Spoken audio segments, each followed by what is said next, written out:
Monkey man. Monkey man, that's Will.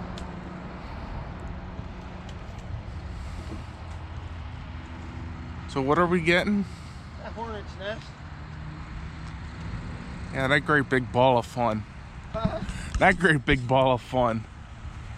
I take it, put it in the truck with Therese.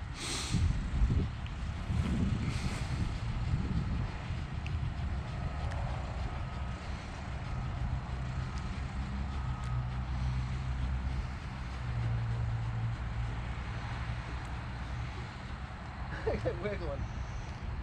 It's pretty wiggling pretty good. Here comes.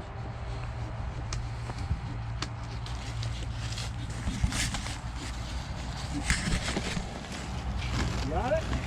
Oh, yeah.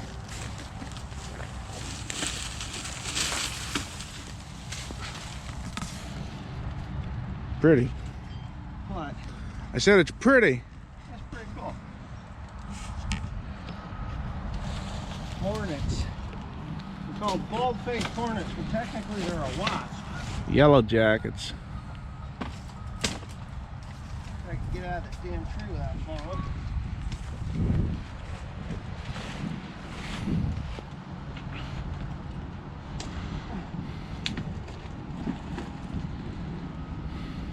A 50-year-old ass out of the tree. Looks like the comb is. Huh? The comb is hanging. Oh yeah.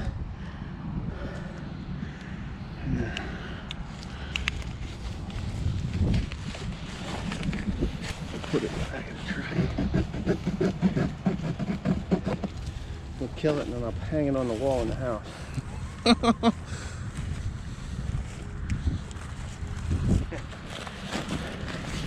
What do you see in there? So, ooh. Yeah. It kind of got a little beat up. But that's just a different paper that they've gotten their hands on, the different leaves. Wood. Wood and stuff. That's cool. Alright. Let's go see what Cody's got. Is that thing running? Yeah. Here, take this because the first video I did this morning, it didn't work. So, what we're down here doing is we're going to send Timothy down here to stack this stuff with the stack wagon. We baled this a while ago and it's had some rain on it, but if we get it stacked up, I say you stack it up there along the exit drive, the driveway where that truck is. Alright. So I can just load out of there. We have rake problems, right? Yep. This thing's still working? Yes, it is. We have rake problems. Cody's welding the rake. This is the new rake that I bought in July. It's broken. And yeah, I'm just gonna call John Deere up and tell him, hey, you're gonna fix both sides. I bought it off of Deere Country. H&S really needs to get their shit together on this stuff. We haven't used this rake exclusively at all. It's a good rake, I love it, but it's just not built to hold up. It's not built to hold up. I like a lot of the things that they added to it, but you can see that is a heat stress right here. It is sagging. It's not broken on the top, but they stressed it with heat and it's breaking right here. This is the side that's not broken. That's the side that is broken. So he's burning away on that because it failed while we were working.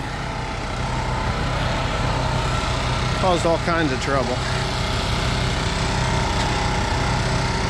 I'm gonna take this hornet's nest, I'm gonna put it in the house. I'm gonna hang it on the wall. Like that. I think that's neat. Really cool. It's a bald-faced hornet.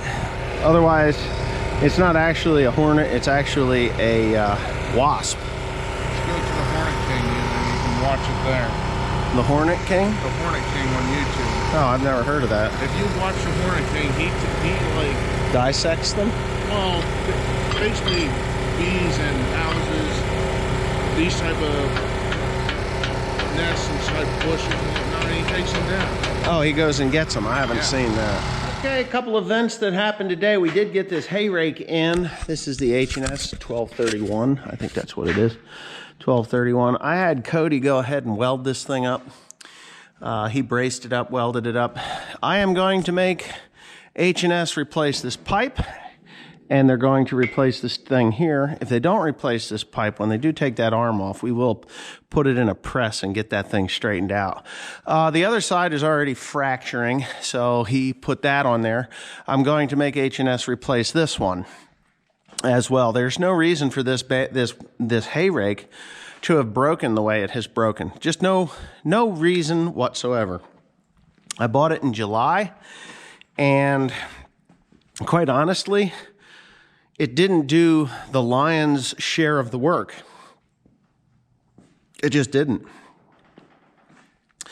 So what I'm going to do when John Deere is going to come out and do the work on it, and you can see this is a side that's split and broke in half. He welded that thing so that it would be a lot straighter than what it was, and if you could see it earlier in the video. But this one here, you can clearly see that it just bowed. And Cody was like, well, that's because of the stress from raking. It's like, that's not from stress of raking. I says, if it was going to be anything, it would be bowed the other way, because the pressure of the hay is actually pushing out on these arms here and there. So he says, well, maybe it's because, you know, the way it goes down the road. I was like, what do you mean the way it goes down the road? He says, well, it's got to be bending because it's going down the road. Now, I don't believe that either. I thought maybe they welded it hot, but he was inspecting the welds, and that is his degree. That is what he went to school for, was inspecting welds and welding and all this stuff. So Cody said, he says, no, that wasn't welded too hot.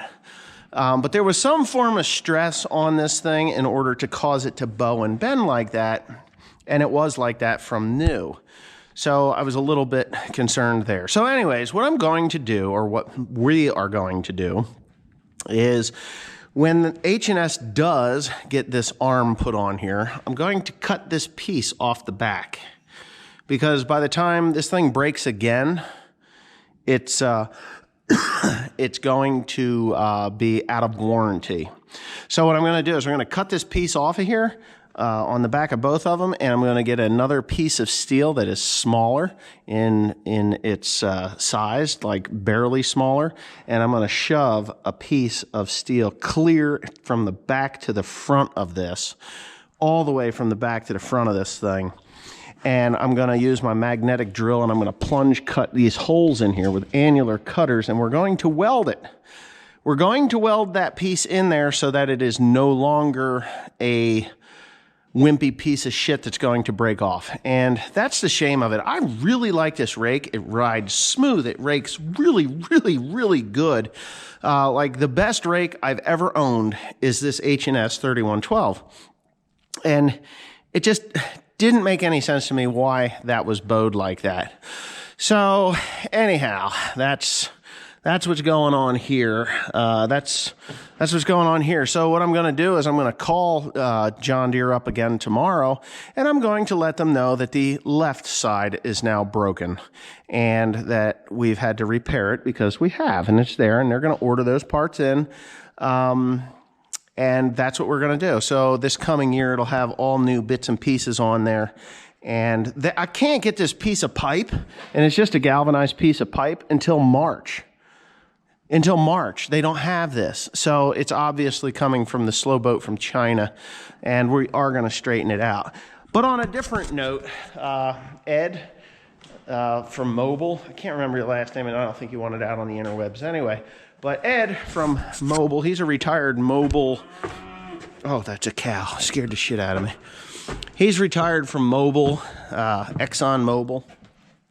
But he stops here at the farm every once in a while. He's got some family in New York. And what he does is he's like, hey, why don't you buy some Mobil grease? He's like, well, okay, I'd buy some Mobil grease. Problem is, you know, I don't mind Mobil lubricants.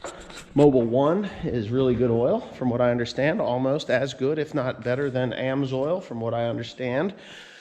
It is cheaper. They went the homeowner route versus the professional racing and stuff route. But anyway, to let him know, and everybody out there know, that this grease that I'm holding in my hand was recommended to me by Ed. I'm gonna go stick you guys up here on the rake so I can talk one-handed, and maybe you guys will be able to see me better this way because of the light. All right, so I look all shiny. You got my good side. So Ed came along and he's like, hey, this is the type of grease that you need for your heavy-duty coupler. I was like, heavy-duty coupler? He says, yeah, the heavy-duty couplers that you complain about all the time. I'm like, I don't have any heavy-duty couplers that I complain about all the time. What the fuck are you talking about, Ed? You know, I like Ed. He's a good guy. He says, your drive lines for your balers and stuff, you know, you're putting this grease in there. You use that guaranteed not to pound out grease. It was SIG 3000, which I had really good luck with SIG 3000. As a matter of fact, those heavy-duty couplers did not wear out as fast. Well, they're not worn out yet. And we got them in the spring. I am going to buy new drive lines anyway. But he said, look, there's a better grease than that, and Mobil sells it. And I've got a tube of it here, and I'm going to give it to you, and you can try it. Well, one tube of grease doesn't do anything for me because one tube of grease is one drive line, literally one drive line. But we put it in, and my wife ran that baler, and I ran a baler, and Cody ran a baler, and we used this grease specifically in one part of that heavy-duty coupler or drive line, that CV joint, and it is the Mobil XTC, okay? Mobil XTC. So Mobil XTC has a viscosity rating of like 1,000,000. I mean, it's crazy how it works. So it is an NLGI 1 grease, meaning it is an NLGI 1 rated grease. It is meant for what we are using it for. I cannot get this grease.